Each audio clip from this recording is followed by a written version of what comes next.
Sir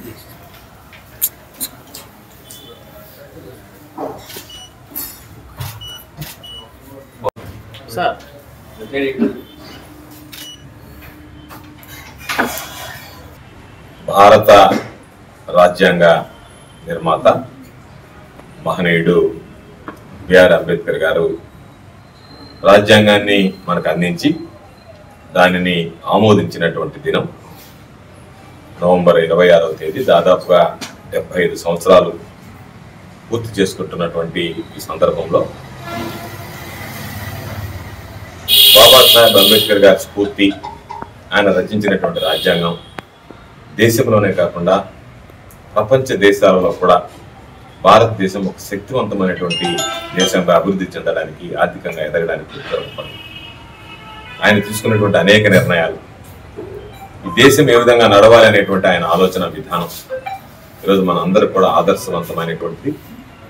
కాబట్టి ఈరోజు మనం 1950 జనవరి 26వ తేదీన దానిని అమల్లోకి తీసుకొచ్చిన 1949 నవంబర్ 26వ తేదీన దానిని మనం ఆమోదించారు. కాబట్టి రాజ్యాంగ పరిషత్లో ఈరోజు నిజంగా రాజ్యాంగానికి సంబంధించి మనం అందరం కూడా ఈరోజు ఆమోదించినటువంటి దినాన్ని ఈరోజు పండగ వాతావరణంలో జరుపుకుంటున్నాం.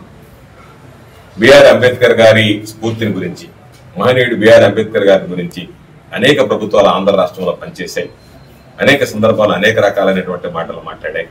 ఆయనకి 125వ జయంతికి సంబంధించి 125 అడుగుల విగ్రహాన్ని ఏర్పాటు చేస్తామని చెప్పి చాలా సందర్భాలలో ఆనాటి ముఖ్యమంత్రిగా చంద్రబాబు నాయుడు గారు మేమందరం శాసనసభ్యులుగా ఉన్నప్పుడు శాసనసభలో కూడా ప్రకటన చేయడం జరిగింది. కానీ బిఆర్ అంబేద్కర్ గారి పట్ల ఏమాత్రం ఆ గౌరవాన్ని నిలుపుకోకుండా కేవలం మాటలకే పరిమితమైతే జగన్మోహన్ రెడ్డి గారు ముఖ్యమంత్రి అయిన తర్వాత విజయవాడ నడిబొడ్డులో స్వరాజ్ మైదాన్లో 125 అడుగుల అంబేద్కర్ విగ్రహాన్ని ఈరోజు నిలిపి అంబేద్కర్ గారి స్ఫూర్తిని భావితరాలకు అందించాలనేటువంటి ఆలోచన చేసినటువంటి గొప్ప వ్యక్తి ఆనాటి ముఖ్యమంత్రి, ఈనాటి వైఎస్ఆర్ కాంగ్రెస్ పార్టీ అధ్యక్షుడు జగన్మోహన్ రెడ్డి గారు అని చెప్పి ఈ సందర్భంగా ఒకసారి గుర్తుచేస్తున్నాం. సమాజం నిర్మించాలని, ఆర్థికంగా కానీ సామాజిక పరమైనటువంటి అసమానతలు ఉండకూడదనేటువంటి ఆలోచన చేసి రిజర్వేషన్లు కల్పించి అంబేద్కర్ గారు ఒక ఆలోచన చేస్తే రాజకీయంగా కూడా రాజ్యాధికారం వైపు అన్ని వర్గాలను అడుగులు వేయించాలనేటువంటి ఆలోచనతో సోషల్ ఇంజనీరింగ్ అనేటువంటి దాన్ని తీసుకొచ్చి ముఖ్యమంత్రులు, ఉప ముఖ్యమంత్రులు అయితే అనేక రకాలైనటువంటి ఎస్సీ, ఎస్టీ, బీసీ మైనారిటీలకు సంబంధించి కూడా ఎవరైతే ఆర్థికంగా వెనకబడినటువంటి ఎకనామికల్లీ బ్యాక్వర్డ్ క్లాసెస్ గురించి ఆలోచన చేసి వాళ్ళందరినీ ఆదుకోవాలి,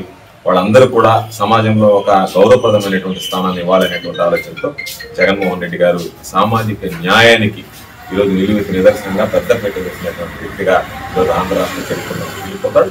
అటువంటి పరిస్థితుల్లో ఈరోజు ఆయన తీసుకున్నటువంటి నిర్ణయాలు వైఎస్ఆర్ కాంగ్రెస్ పార్టీ పక్షాన నెల్లూరు జిల్లాకు సంబంధించి ఈరోజు మేమందరం, నేను, నాతో పాటు నా సోదరుడు శాసన మండలి సభ్యులు పర్వతరెడ్డి చంద్రశేఖర్ రెడ్డి గారు, స్థానికంగా ఉండేటువంటి నాయకులందరితో కలిసి ఈరోజు ఈ కార్యక్రమాన్ని జరుపుకోవడం సంతోషంగా ఉంది.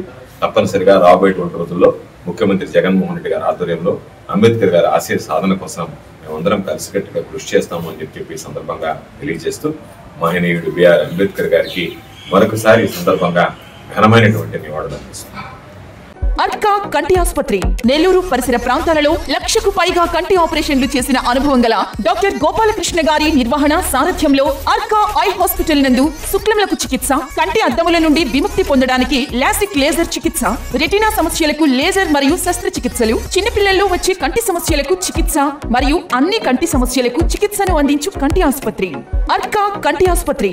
Doctor O Gopalakrishna, MS, FACS, USG, 3 హళ్ల కాంప్లెక్స్ వీధి, railway track road, Pogathota, Nellore.